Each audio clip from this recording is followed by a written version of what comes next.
Good news, వరుసగా మూడోసారి తగ్గిన బంగారం కొనుగోలు చేయాలి అనుకునే వారికి గుడ్ న్యూస్ వచ్చేసింది. ఎందుకంటే దేశంలో వరుసగా మూడో రోజు కూడా పసిడి ధరలు తగ్గుముఖం పట్టడంతో మరింత చౌకగా మారింది.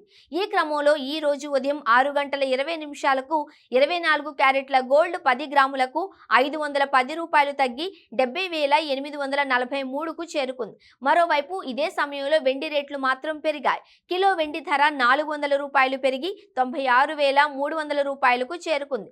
ఈ క్రమంలో దేశవ్యాప్తంగా కీలక నగరాలలో ఉన్న బంగారం, వెండి ధరల గురించి ఇక్కడ చూద్దాం. 24 క్యారెట్ల 10 గ్రాములకు ప్రధాన నగరాలలో గోల్డ్ రేట్లు ఇలా ఉన్నాయి.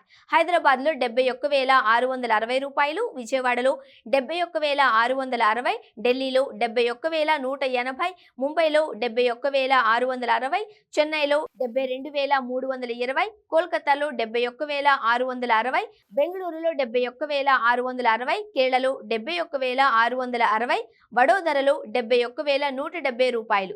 ఇక ప్రధాన నగరాలలో వెండి రేట్లు కిలోకు హైదరాబాద్లో 96,300 రూపాయలు, విజయవాడలో 96,300, ఢిల్లీలో 91,800, బెంగళూరులో 90,300, కేరళలో 96,300, పూణేలో 91,800, వడోదరలో 91,800, చెన్నైలో 96,300, అహ్మదాబాద్లో 91,800, లక్నోలో 91,800. ముఖ్య విషయం ఏంటి అంటే బంగారం, వెండి రేట్లు ఎప్పటికప్పుడు మారుతూ ఉంటాయి. ఈ సమాచారం ఆధారంగా కొనుగోళ్లు లేదా పెట్టుబడులు చేసే సమయంలో మళ్ళీ ధరలు తెలుసుకొని నిర్ణయం తీసుకోవాలి.